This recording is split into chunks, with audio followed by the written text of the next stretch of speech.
பிரியமானவர்களே, இயேசு கிறிஸ்துவின் ஈடு இணையற்ற என்ப நாமத்தினால் உங்களுக்கு வாழ்த்துக்கள் கூறிக்கொள்கின்றேன். பெர்கமு திருச்சபை வெளிப்படுத்தின விசேஷத்தின் 7 திருச்சபைகளின் பட்டியலில் உள்ள 3ஆம் சபையானது பெர்கமு சபை. இக்காலகட்டமானது கிறிஸ்தவர்களின் உபத்திரவ நாட்களுக்கு பிறகு கிறிஸ்தவம் ரோமின் அரியாசனத்தில் மேலோங்கிய காலம். ஏராளமான கிறிஸ்தவர்களும் கிறிஸ்தவ ஆலயங்களும் பெருகி ரோம் நகரை உயர்த்தின. பெர்கமு என்ற பெயர் சொல்லுக்கு உயர்த்துதல் என்று பொருள். மிலன் போருக்கு பிறகு கிபி 313 ரோம மன்னனாகிய கான்ஸ்டன்டைன் ரோமின் மற்ற மதங்களுக்கு இணையாக கிறிஸ்துவ மதத்தையும் உயர்த்தினான்.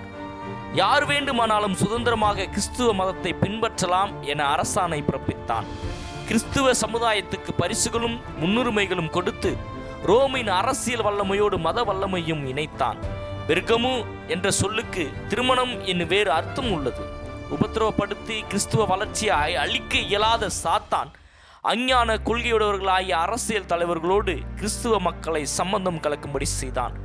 கிறிஸ்துவை ஏற்றுக்கொண்ட அஞ்ஞான நகரமாக ரோம் காணப்பட்டது.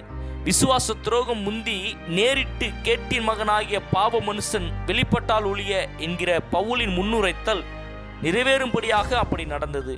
உபத்திரவ நாட்கள் முடிந்த பிறகு விக்கிரக வணக்கம் செய்தவர்களும் கிறிஸ்துவத்தை ஏற்றுக்கொண்டார்கள்.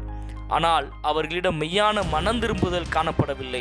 இயேசுவை தேவகுமாரன் என்று ஏற்றுக்கொண்டு அவருடைய மரணத்திலும் உயிர்த்தெழுதலிலும் விசுவாசம் வைத்தவர்கள் சிறிய கூட்டம் மாத்திரமே இருந்தனர். மனமாற்றம் இல்லாமல் கிறிஸ்தவர்களாக மாறிய அஞ்ஞான ஜனங்கள் விக்கிரக ஆராதனைக்கு உரிய சடங்குகளும் வேதத்தில் இல்லாத கோட்பாடுகளையும் பாரம்பரியங்களையும் திருச்சபைக்குள் பின்பற்றினர். பாபிலோன் சடங்குகளும் கல்தேயர்களுடைய பாரம்பரியங்களும் ரோம திருச்சபைக்குள் புகுத்தினர். ரோம ராஜ்யம் மதமும் அரசியலும் இணைந்த ஆட்சியை நடத்தியதால் ரோம மன்னனை போப் அல்லது போப் ஆண்டவர் என குறிப்பிட்டார்கள். போப்பின் அதிகாரத்தை எதிர்க்கக்கூடிய அந்திப்பா என்று அழைக்கக்கூடிய ஜனங்கள் எழுந்தனர். வெளிப்படுத்தின விசேஷம் 2ஆம் அதிகாரம் 13ஆம் வசனத்தில், உன் கிரியைகளும் சாத்தானுடைய சிங்காசனம் இருக்கிற இடத்தில் நீ குடியிருக்கிறதையும் நீ என் நாமத்தை பற்றி கொண்டிருக்கிறதையும் சாத்தான் குடிகொண்டிருக்கிற இடத்திலே உங்களுக்குள்ளே எனக்கு உண்மையுள்ள சாட்சியான அந்திப்பா என்பவன் கொல்லப்பட்ட நாட்களிலும் என்னை பற்றும் விசுவாசத்தில் நீ மறுதலியாமல் இருந்ததையும் அறிந்திருக்கிறேன் என்று வாசிக்கிறோம். ஒரு சிலர் மாத்திரம் போப்பின் அதிகாரத்துக்கு எதிராகவும் அஞ்ஞான கிறிஸ்தவர்களோடு சேராமலும் தனித்து வாழ்ந்தனர். 14ஆம் வசனமானது இவ்விதமாக சொல்லுகிறது, ஆகிலும் சில காரியங்களை குறித்து உன் பேரில் எனக்கு குறை உண்டு. விக்கிரகங்களுக்கு படைத்தவைகளை புசிப்பதற்கும் வேசித்தனம் பண்ணுவதற்கும் ஏதுவான இடரலை இஸ்ரவேல் புத்திரர் முன்பாக போடும்படி பாலாக் என்பவனுக்கு போதனை செய்த பிலேயாமுடைய போதகத்தை கை கொள்ளுகிறவர்களே உன்னிடத்தில் உண்டு. திருச்சபையானது தேவனை ஏற்றுக்கொண்டும் பேராசை உள்ளதாகவும் தேவையற்ற பாரம்பரிய கொள்கைகளுக்கு சமரசம் செய்வனவாகவும் இருந்தது. பாலாமின் நாட்களில் நடந்தது போலவே தேவ ஜனத்தை தேவனிடத்திலிருந்து பிரிக்கத்தக்கதாக ரோமிலும் சாத்தானுடைய கண்ணி காணப்பட்டது. கிபி 312 துவங்கி கிபி 538 வரை காணப்பட்ட தேவ சபையானது பொய்யான ஆராதனை முறையோடு அரசியல் மற்றும் மதம் கலந்த ஆதிக்கத்தோடு செல்வங்களிலும் உலக இச்சைகளிலும் சடங்குகளையும் பின்பற்றுகிற பொய்யான கிறிஸ்துவர்களை தன் அங்கத்தினர்களாக கொண்டது. பாலாமையும் அக்கால திருச்சபையும் தேவன் ஒப்பிடும் குணங்களை காண்போம். பாலாம் முதலில் தேவனிடத்தில் உண்மையுள்ளவனாயிருந்தான். அதேபோல் திருச்சபையும் தேவனுக்கு உண்மையாக இருந்தது. பாலாம் செல்வத்தின் மீது பேராசை கொண்டான்.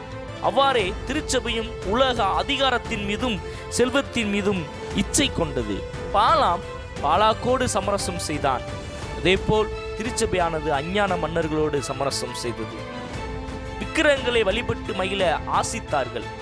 அவ்வாறே அஞ்ஞான கொள்கைகளை பின்பற்றி கிறிஸ்துவை மறந்தார்கள். இஸ்ரவேலை வழிதவர வழி நடத்தியவர்கள் கொல்லப்பட்டனர்.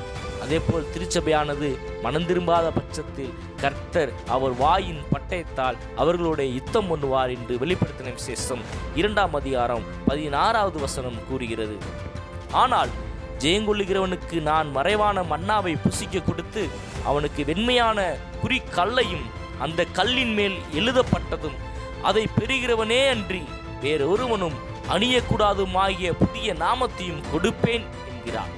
பண்டைய கால கட்டத்தின் வழக்கத்தின்படி குற்ற விசாரணைக்கு பிறகு வெண்மையான குறிக்கல் கொடுக்கப்பட்டால் அவர் குற்றமற்றவர் என புரிந்து கொள்வர். தேவன் தரும் வெண்மையான குறிக்கல் தங்கள் பாவத்திலிருந்து மனம் திரும்பியவர்களுக்கு தேவன் அளிக்கும் பாவ மன்னிப்பை குறிக்கிறது. மேலும் மனம் திரும்பி அவரை விசுவாசிப்பவர்களுக்கு மன்னாவாகிய நித்திய வாழ்வை அளிக்கிறார். மாசற்ற குணத்தை கொண்ட சில பெர்கமு திருச்சபையினர் அத்தகைய ஆசீர்வாதத்தை பெறுவது போலவே தேவன் நம்மை மனம் திரும்பும்படி அழைக்கிறார். நாமும் மனம் திரும்பி தேவனிடத்தில் விசுவாசம் வைத்து ஜெயங்கொள்ளுவோம். 4ஆம் சபையான தியத்தீரா திருச்சபையை குறித்து இனி வரும் காணொளிகளில் காண்போம். ஆமென்.